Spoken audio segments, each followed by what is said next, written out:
coaches. We're going to go through our coaches training today. I'm going to break this up a little bit different. So instead of watching a full video and then answering questions after, I'm going to break it into smaller parts and then hopefully answer questions right after that part so you can make sure you understand it before moving on to the next section. And then we can also make it so that there is a little bit more specificity for your specific sport. So here we go. All right, so we're going to kind of talk about these various things, our staff, our role, the emergency action protocol, and our safety policies. So just a reminder, I'm Krista. I am in my 9th year here at Maple Mountain. No, 10th year. I haven't changed that. 10th year. My cell phone there is at the bottom, 801-310-9987. Please program that in. And then my email is my name, Krista, Krista, .Taylor, TAYLOR, @nebo.edu. So please use us. Please program us in.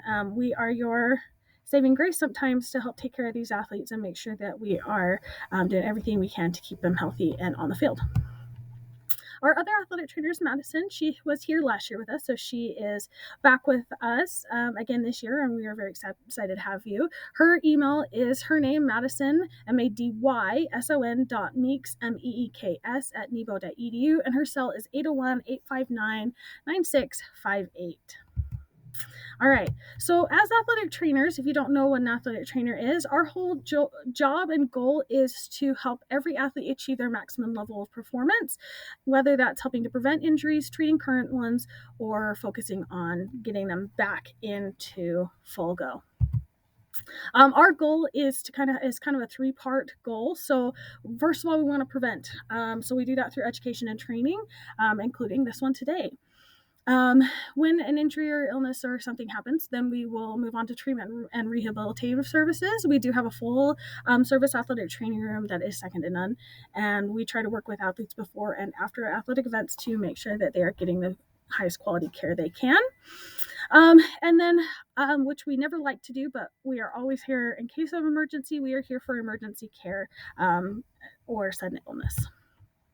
So let's talk briefly about Register My Athlete. So it's kind of a 2-part program for us. The first is registering to play on a sports team, and the second is it's used as an electronic medical record. So coaches usually only see the sports team side, but part of the reason it's so important we have them on the sports team side is so that I can then have their medical information to be able to document all the care that we give here, and it also includes anything important such as asthma or allergies that we should pass on to you guys. So it's a very important system for us. So an athlete has to have a profile created. Now, I obviously forgot to update this, but it's March 10th, 2023 will count for the 23-24 school year. So it's exactly the same, just bump that forward a year. So that's that. So they have to be registered on Register My Athlete, and it has to be on the Maple Mountain, not the junior high page. That's very confusing for a lot of freshmen. So if they're not showing up in our system, it's probably because they registered on the junior high page and not our page. Okay. Now they will need a new physical every single year, and it does have to be on the UHSAA form. So if there's ever any questions about it, send the athlete to us. We've got copies of it they can just take with them to the doctor. Okay. After Register My Athlete is completed for the athletes, and after you've done tryouts, if you're a team that does tryouts, you need to set up a time for concussion training, and then you need to create a roster after we've gotten the concussion training done and Register My Athlete so that we can have that roster go to the UHSAA. All right. Some of the common things we do is provide injury, ice, and water coolers and medical kits for teams. So here's kind of the policies for that. So we are happy to provide them. We have a lot of teams and a lot of athletes all at the same time. So we need to make sure that we are being respectful and understanding of everybody's teams so that we're not hoarding coolers and making them dirty. So it's a little harder for us to get them turned around into the next team. Most of the time, I will have at least half of my coolers checked out every single day. So if you don't get those returned to me, I will really struggle to be able to turn around and get it out to the next team that needs it. So please don't be that person. Okay. If you need water and ice different than when you typically have it, like I know that soccer always wants one cooler for an away game. If it's something different than that, then you need to communicate. Please do that at least 48 hours in advance so that we can get that on our schedule, so we'll have the equipment we need. We usually have to try to shuffle things around. And then you need to return the water coolers as soon as your team returns for competition. This is the big one, okay? A lot of coaches will throw it in the back of their truck and forget about it and bring it a few days later. That is really hard for us because we need them for the next teams the next day. So I'm often coming in at 7 a.m. and filling coolers and getting them in the hallway ready for the next team.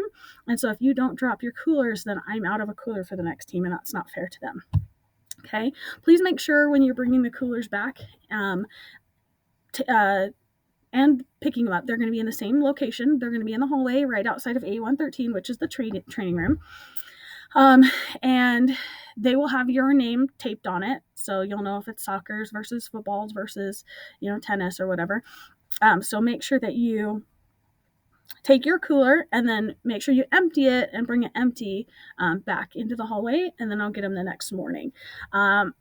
Please don't put anything in the water cooler. So if you get a water cooler from us, they are only designed for water.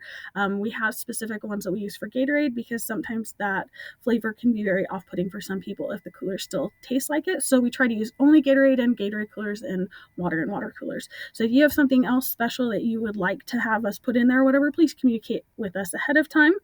And because we're having such a hard time with getting people to return their coolers, we are now going to charge $5 per day per cooler that is not returned from your team budget. That can add up pretty darn quickly. So please make sure you get those coolers returned as soon as you get back to the school.